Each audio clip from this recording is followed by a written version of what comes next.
Olá, amigos. Vamos falar do Evangelho? O Evangelho segundo o Espiritismo, no seu capítulo 13, que tem o título Não saiba a vossa mão esquerda o que dê a vossa mão direita, Allan Kardec nos fala sobre os seguintes itens: fazer o bem sem ostentação, os infortúnios ocultos, o óbolo da viúva, convidar os pobres e os estropiados, além das instruções dos Espíritos. Na abertura do capítulo, o codificador nos traz duas passagens do Novo Testamento, do Evangelho de Mateus, nos seus capítulos 6 e 8, e ambas nos versículos de 1 a 4. Tendes cuidado em não praticar as boas obras diante dos homens para serem vistas, pois do contrário, não recebereis a recompensa de vosso Pai que está nos céus. Quando derdes esmola, não trombeteis como fazem os hipócritas nas sinagogas e nas ruas, para serem louvados pelos homens. Digo-vos em verdade que eles já receberam a sua recompensa. Quando derdes esmola, não saiba a vossa mão esquerda o que faz a vossa mão direita, a fim de que a esmola fique em segredo. E vosso Pai, que vê tudo que se passa em segredo, vos recompensará. Tendo Jesus descido do monte, uma grande multidão o seguiu. Ao mesmo tempo, um leproso veio ao seu encontro e o adorou, dizendo: Senhor, se quiseres, poderás curar-me. O que Jesus, estendendo a mão, tocou e disse: Quero, fica curado. Imediatamente a sua lepra desapareceu.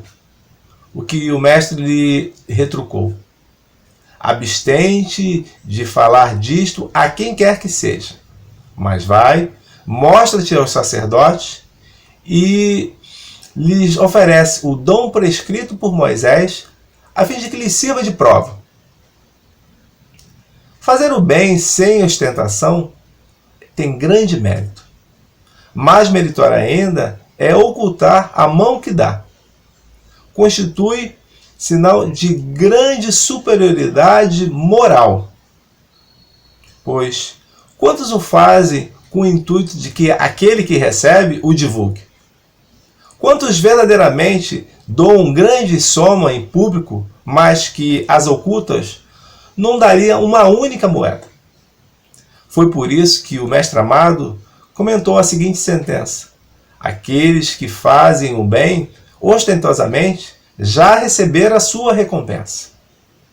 Pois que aqueles que procuram a sua glória aqui na terra, pelos bens que fazem, já foram pagos. Deus não lhes deve mais nada. Resta apenas que eles aguardem a punição pelo seu orgulho. A beneficência praticada sem ostentação, ela tem duplo mérito. Além de ser caridade material, também é caridade moral, pois que resguarda a suscetibilidade do beneficiário. É nas grandes calamidades que a caridade encontra impulsos de generosidade para aliviar as situações de mazela. Entretanto, encontramos os infortúnios ocultos que ocorrem diariamente e muitas vezes passam despercebidos. Todavia, encontramos pessoas caridosas que procuram ajudar o próximo sem se identificar, sem dizer quem é, sem nenhum tipo de interesse, apenas pelo amor, no sentido de atender às necessidades materiais, morais, daquele que necessita, sem ferir as suas suscetibilidades. Nesta passagem do capítulo, Allan Kardec nos relata uma história de uma senhora rica, distinta, e que atende às necessidades de uma família cuja mãe tinha várias crianças e necessitava do básico para a sua sobrevivência. A caridosa chega trazendo uma carruagem com tudo que a família precisava. Era uma visita realmente de um anjo que viera dos céus e trazia felicidade, alegria para aqueles rostos pálidos, aqueles rostos que tinham necessidade de todas as situações básicas para a sobrevivência. E a distinta senhora, ela simplesmente não perguntava qual era a religião daqueles que ali se encontravam, quais eram as suas opiniões, porque ela entendia que todos eles, aqueles que ali se encontravam, são seus irmãos, filhos de Deus. Numa outra parte deste mesmo capítulo, Allan Kardec nos fala sobre uma passagem que se encontra nos evangelhos de Marcos e Lucas, quando Jesus se encontra sentado de frente ao gasofilácio e observava como as pessoas lançavam as suas doações no local. Ali as pessoas ricas vinham e davam em abundância. Quando de repente surge uma pobre viúva que deposita 2 moedas apenas. E ele, chamando os seus discípulos, resolve lhes dar a seguinte orientação: de todos aqueles que ali depuseram as suas doações, aquela pobre viúva foi a que deu mais do que todos, pois que a mesma deu daquilo que lhe faltava, enquanto os demais deram aquilo que tinham em abundância. Muitas pessoas que querem fazer a caridade e dizem que não fazem porque lhes faltam os recursos necessários, pois querem a riqueza para fazerem as suas boas aplicações. Mas seria verdadeiro tudo isso que essas pessoas de fato, como elas colocam, ou simplesmente elas pensam em usufruir desses bens primeiramente para si mesmos? O que nós devemos entender é que a verdadeira caridade, ela deve ser feita primeiramente para o próximo, antes de pensarmos em nós mesmos. E aqueles que têm o pensamento de fazer o bem sem nenhum cunho pessoal e que às vezes gostariam e se acham impedidos de praticar todo o bem que desejariam, não devem ficar desolados, pois que para Deus, na sua balança, vale muito mais aquele que deposita a sua quantia que lhe priva de algo do que todo o ouro do rico que é colocado e não se priva de coisa alguma. Numa outra parte, ainda deste mesmo capítulo, Allan Kardec nos fala sobre uma orientação que Jesus dá a respeito de quando nós dermos uma festa. Nos fala o Mestre Amado que nós devemos convidar para a nossa mesa os pobres, os coxos, os cegos, os estropiados. E não os nossos amigos, os nossos vizinhos, os nossos parentes, aqueles que podem nos retribuir da mesma forma.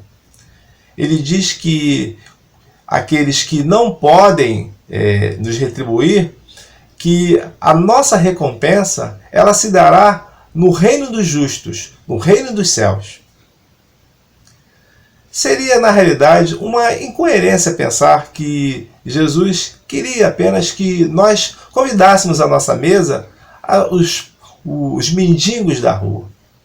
Na realidade, as orientações do Mestre, elas sempre eram de uma forma figurada e escapavam o entendimento das suas sutilezas para aqueles que não tinham o bom entendimento das mesmas.